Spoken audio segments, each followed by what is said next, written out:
En el año 2001, Charlie Burrell e Isabella Tree se detuvieron frente a los límites de una propiedad de 1.416 hectáreas en West Sussex, Inglaterra, y tomaron una decisión que sus vecinos calificaron, literalmente, de locura. La familia de Burrell había sido propietaria de esa tierra durante más de 200 años, luchando generación tras generación contra un suelo de arcilla pesado y obstinado para producir cosechas mediocres y mantener un ganado lechero que apenas sobrevivía gracias a los subsidios estatales. Aquel día simplemente decidieron rendirse. Dejaron de cultivar, retiraron cada valla interna que fragmentaba el paisaje, destruyeron los sistemas de drenaje de la era victoriana que, durante un siglo, habían canalizado el agua fuera de los campos con una eficiencia quirúrgica.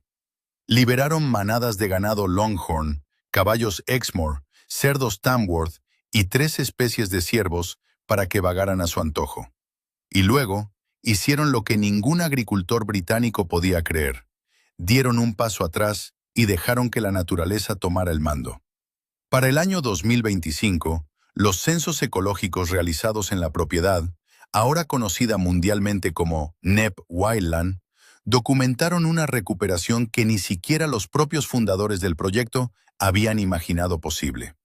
Las poblaciones de aves reproductoras habían aumentado un 916%. Los territorios de ruiseñores, una especie que languidece en el resto del continente, pasaron de apenas 9 machos cantores en 1999 a 62 en la última revisión. Un incremento del 500% sobre una finca que en su estudio base de 2005 solo registraba un territorio testimonial. Las tórtolas comunes, cuya población ha colapsado un 98% en toda Gran Bretaña, aumentaron un 600% en NEP, convirtiendo este rincón de Sussex probablemente en el único lugar del país donde sus números no solo son estables, sino que crecen de forma explosiva. La riqueza de especies de mariposas se duplicó.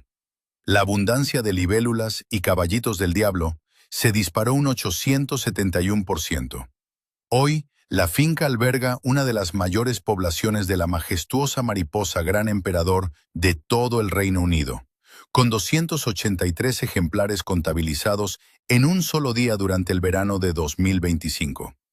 En 2020, las cigüeñas blancas criaron con éxito en NEP, marcando la primera vez que la especie anidaba en Gran Bretaña desde el año 1416.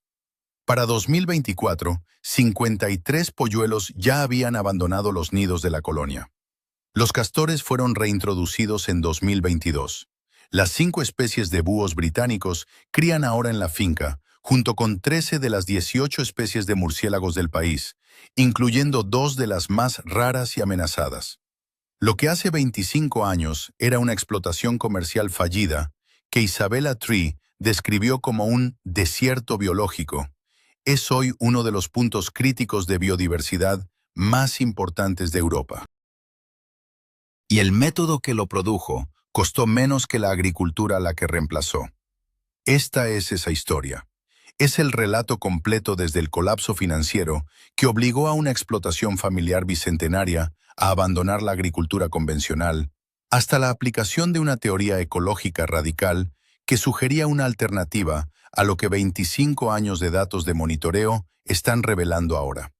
Mientras que la mayoría de los documentales sobre restauración ambiental muestran paisajes bonitos y lo llaman progreso, este se sumerge en la biología del suelo, en los transectos de aves, en las mediciones de secuestro de carbono y en la evidencia científica que apenas hoy empieza a cuantificar qué ocurre realmente cuando dejas de gestionar la tierra y permites que los animales la gestionen por ti. Cada afirmación que escuchará está respaldada por el Programa Oficial de Monitoreo de NEP, la Revisión Ecológica de 2 décadas de 2026 y el Proyecto de Carbono Wildland de la Universidad Queen Mary de Londres. No estamos ante una especulación romántica, estamos ante lo que documentan 25 años de estudios de campos sistemáticos. Pero para comprender lo que ocurre hoy en NEP, primero hay que entender cómo era la tierra antes. La decisión de dejar de cultivarla no nació del idealismo, sino de la desesperación más absoluta. Para un espectador que observe esto desde fuera de Europa, la escala de NEP requiere un marco de referencia específico. Gran Bretaña es un país pequeño e intensamente explotado. Casi el 70% de su superficie es terreno agrícola. La granja británica promedio tiene unas 87 hectáreas, menos de un tercio del tamaño de una granja media estadounidense. NEP, con sus 1.416 hectáreas, es enorme para los estándares británicos, pero lo que la hace extraordinaria no es su tamaño, sino lo que sucedió en ese trozo de tierra cuando los propietarios dejaron de luchar contra el suelo. Charlie Burrell heredó la finca en 1985 con solo 21 años. Era una granja convencional de cereales y lácteos, trabajando una arcilla pesada que nunca fue naturalmente productiva. El suelo era frío, húmedo y terco. Los rendimientos estaban constantemente por debajo de los promedios nacionales y la finca sobrevivía gracias a los subsidios, no a los beneficios. Burrell pasó 15 años intentando que funcionara. Invirtió en maquinaria nueva, probó rotaciones de cultivos y drenó los campos con una agresividad renovada. Para el año 2000, la finca perdía sumas de dinero insostenibles. Aquí es donde la historia de NEP se separa del cierre de una granja común.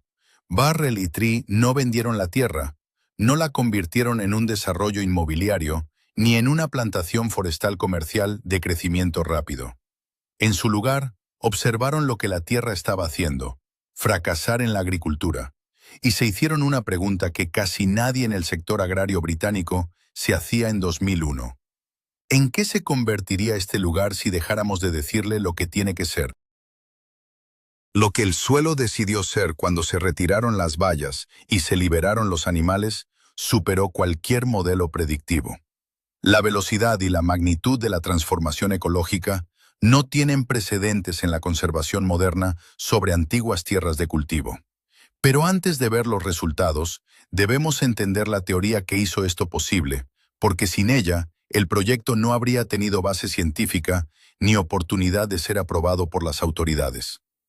Para entender el silencio sepulcral que dominaba los campos de NEP en el año 2000, primero debemos visualizar el rugido de vida que una vez definió al sur de Inglaterra.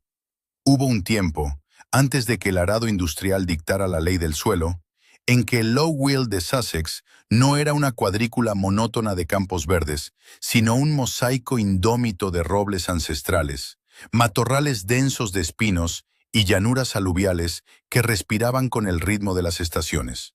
Era un paisaje de una complejidad estructural asombrosa, donde la frontera entre el bosque y la pradera no era una línea recta, sino una zona de transición vibrante.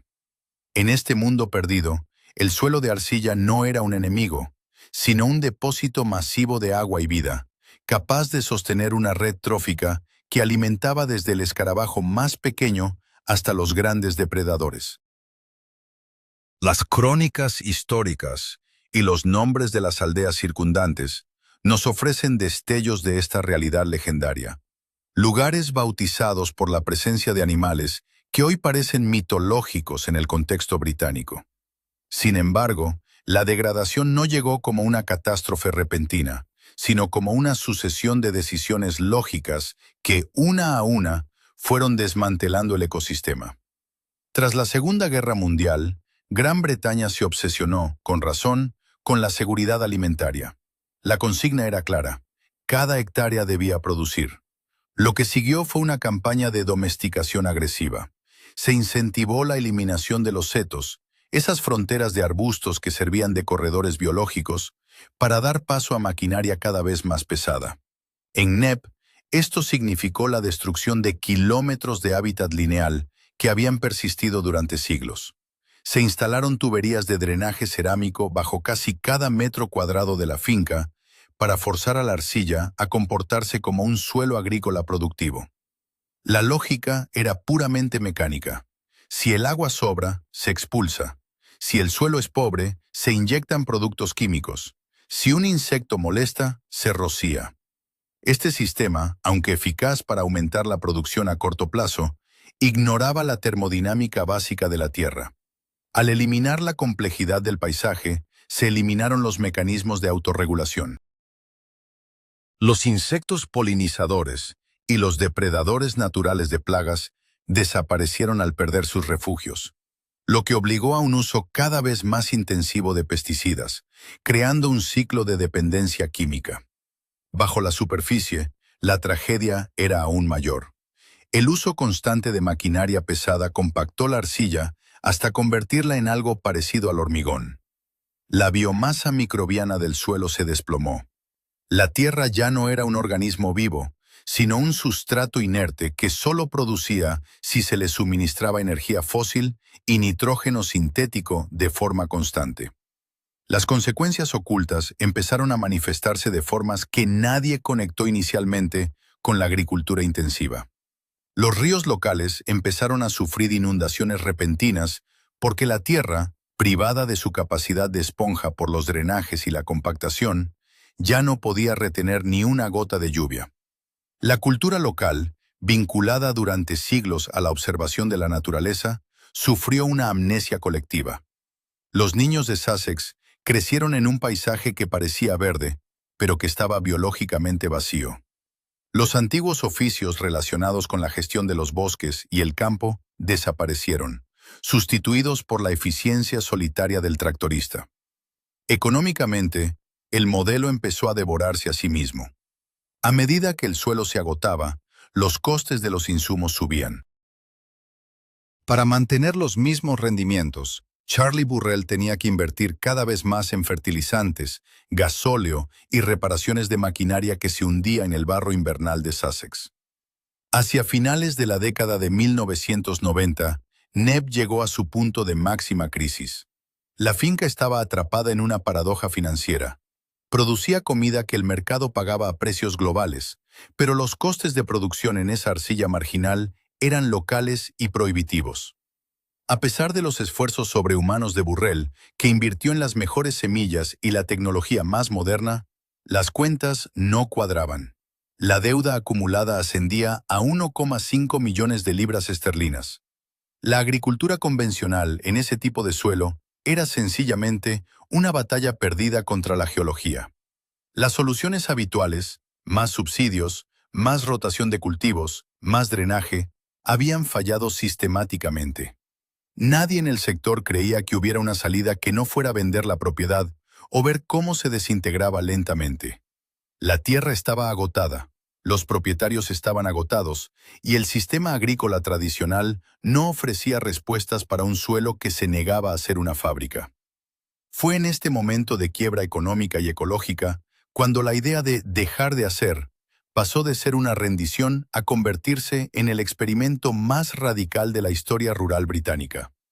La salvación de Neb no llegó de un comité de expertos en conservación, sino de una herejía científica.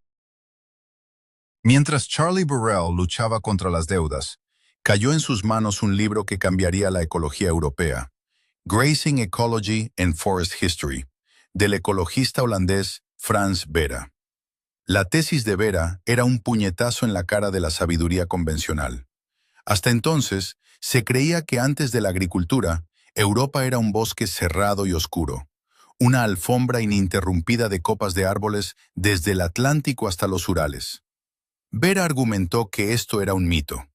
El paisaje original era, en realidad, un mosaico dinámico de praderas, matorrales y grupos de árboles, mantenido no por el hacha del hombre, sino por el apetito de los grandes herbívoros, huros, bisontes, caballos salvajes y ciervos. Eran estos animales, mediante el pisoteo, el ramoneo y el desbroce, los que impedían que el bosque se cerrara, creando la máxima complejidad estructural. Burrell y Tree comprendieron que si querían recuperar la tierra, no debían plantar árboles, sino liberar ingenieros. La alianza inicial fue improbable. Un propietario arruinado, un científico holandés con una teoría controvertida y un puñado de naturalistas dispuestos a arriesgar su reputación. En 2001, tras asegurar una pequeña subvención inicial, comenzó el trabajo de campo. No consistió en sembrar, sino en desmantelar. Retiraron 14 kilómetros de vallas internas. Rompieron los tubos de drenaje para que el agua de lluvia volviera a encharcar los campos de arcilla. Y entonces introdujeron a los protagonistas. No trajeron especies exóticas, sino sustitutos domésticos de la megafauna extinta. El ganado Longhorn inglés ocupó el nicho del antiguo Uro. Los caballos Exmoor, descendientes de los caballos prehistóricos de las estepas, sustituyeron al tarpán, y los cerdos Tamworth hicieron las veces del jabalí.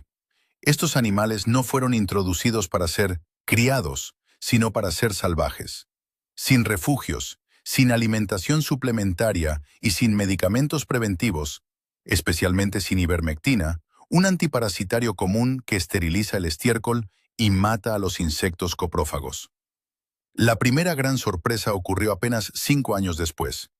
La ecología tradicional predecía que, sin la intervención humana, la finca se cubriría de robles y fresnos en filas apretadas. En cambio, lo que surgió fue un estallido de caos espinoso. El matorral de espino blanco, endrino y zarzas comenzó a avanzar sobre los antiguos campos de trigo. Los vecinos se quejaban de que la finca parecía descuidada y sucia. Pero bajo esa apariencia de abandono, estaba ocurriendo un milagro biológico.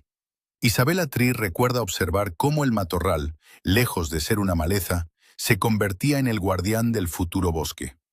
Las espinas protegían a los jóvenes robles de los dientes de los ciervos, permitiéndoles crecer en un entorno protegido. En 2010, los datos de los primeros transectos dejaron a los científicos boquiabiertos. El ruiseñor, una especie que estaba desapareciendo de los bosques gestionados de Inglaterra, encontró en estos matorrales impenetrables su paraíso. De un solo macho registrado en 2005, la población saltó a 62 territorios en 2025. El matorral, que los agricultores odiaban, resultó ser, en palabras de Tree, combustible de cohete para las aves. La densidad de insectos era tan alta que el aire de Knepp en verano se volvió denso y ruidoso, algo que ya no ocurre en el resto del campo británico intensamente fumigado.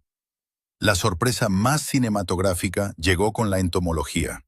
El equipo de monitoreo, liderado por expertos como Penny Green, detectó una explosión de la mariposa gran emperador. Esta especie depende del sauce blanco para poner sus huevos. En la agricultura convencional, el sauce se considera un estorbo que absorbe agua y se elimina de las zanjas. En Knepp, el sauce proliferó. En un solo día de 2025, se contaron 283 individuos. Para ponerlo en perspectiva, en la mayoría de las reservas naturales del Reino Unido, ver una sola es el evento de la temporada. Pero quizás el momento más emocionante para la ciencia fue el regreso de la cigüeña blanca.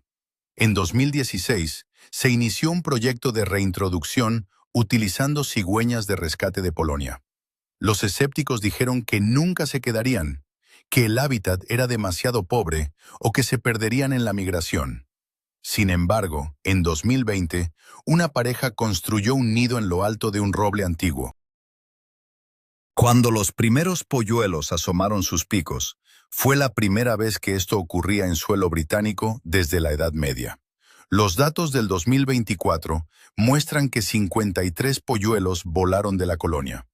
La naturaleza no solo estaba regresando, estaba reclamando un territorio del que había sido expulsada hace 600 años. Lo que Knepp demostró es que la gestión humana a menudo es el obstáculo. El éxito del proyecto no se debió a un plan maestro de qué especie debía vivir dónde, sino a la interacción física de los animales con la tierra. El cerdo Tamworth, al osar el suelo con su hocico, crea parches de tierra desnuda donde las semillas de plantas raras pueden germinar. El ganado Longhorn, al frotarse contra los árboles, crea madera muerta en pie, un hábitat crítico para escarabajos que no se habían visto en Sussex en medio siglo. La ciencia tuvo que admitir que la complejidad de estos procesos es demasiado vasta para ser diseñada por un ingeniero.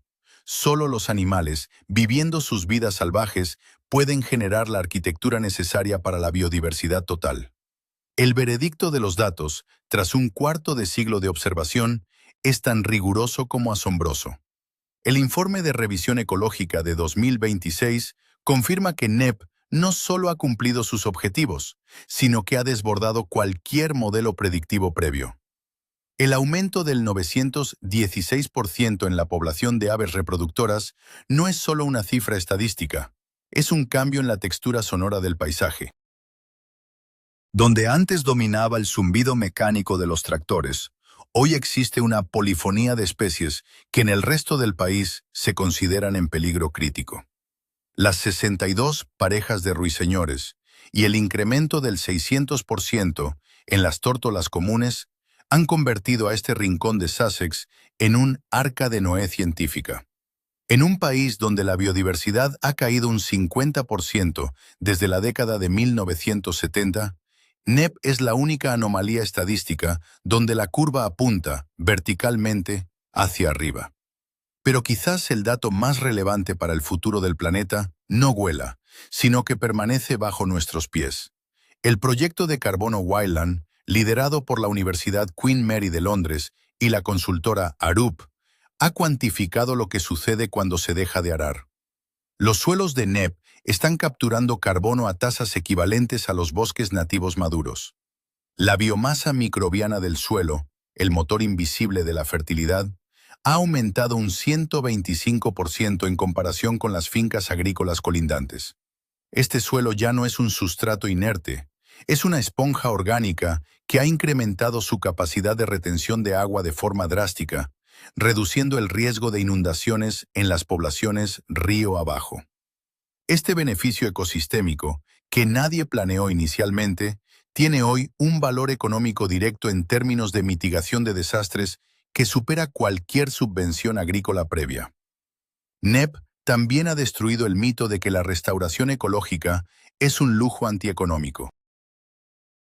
El análisis financiero de 2025 revela una paradoja que ha dejado mudos a los escépticos del sector primario. La finca es hoy más rentable que cuando era una explotación lechera intensiva. La economía de NEP se sostiene sobre 4 pilares nuevos. La venta de carne de pasto de altísima calidad procedente de sus manadas silvestres. Un modelo de ecoturismo de bajo impacto que atrae a miles de visitantes para realizar safaris fotográficos. La venta de créditos de biodiversidad a desarrolladores que deben compensar sus impactos ambientales y los créditos de carbono por el secuestro medido en sus suelos. Donde antes trabajaban unos pocos operarios agrícolas bajo una presión financiera constante, hoy existe una red diversa de empleos que incluye ecólogos, guías, carniceros especializados y gestores de hospitalidad rural. Sin embargo, esta transición no ha estado exenta de fricciones humanas reales. No todos en Sussex celebraron el caos de NEP. Agricultores vecinos como John, cuya familia ha cultivado campos impecables durante generaciones, ven en el avance de las zarzas y el cardo de Santiago una planta necesaria para las mariposas, pero tóxica para el ganado estabulado, una amenaza a la estética y la disciplina del campo inglés. El escepticismo de los vecinos no es un error de juicio, sino un choque cultural profundo. ¿Qué significa ser un buen custodio de la tierra? Para algunos, es el orden del surco recto. Para NEP, es el desorden fértil del matorral. Reconocer estas tensiones es vital, porque la restauración de la naturaleza a gran escala requiere no solo datos biológicos, sino una nueva diplomacia social que integre a quienes temen perder su identidad vinculada al arado. La experiencia de estas 1.416 hectáreas se ha convertido en un faro para el resto del mundo. Desde las llanuras de Idaho hasta las fincas degradadas del arco mediterráneo, el modelo de intervención mínima y herbívoros máximos está siendo estudiado como una solución de bajo coste para la crisis climática y de extinción. NEP demuestra que si el suelo está exhausto y la economía no cierra, la solución más inteligente puede ser, simplemente, dejar de luchar. Al sur de la propiedad se encuentra la aldea de Storrington. Su nombre es un fósil etimológico que deriva del sajón Stork Stone, que significa la aldea de las cigüeñas. Durante 600 años, ese nombre fue una cáscara vacía, una referencia a un ave que nadie en el pueblo había visto jamás. Hoy, las cigüeñas blancas vuelan sobre los robles centenarios de NEP y anidan en sus copas, visibles desde las puertas de las casas de Storrington. El nombre ha recuperado su significado. 3.500 acres. Una decisión nacida de la quiebra financiera que terminó curando una quiebra biológica.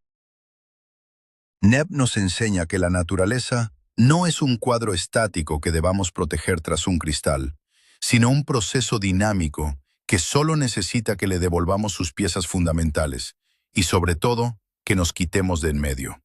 La naturaleza no necesita un arquitecto, solo necesita espacio para volver a ser ella misma.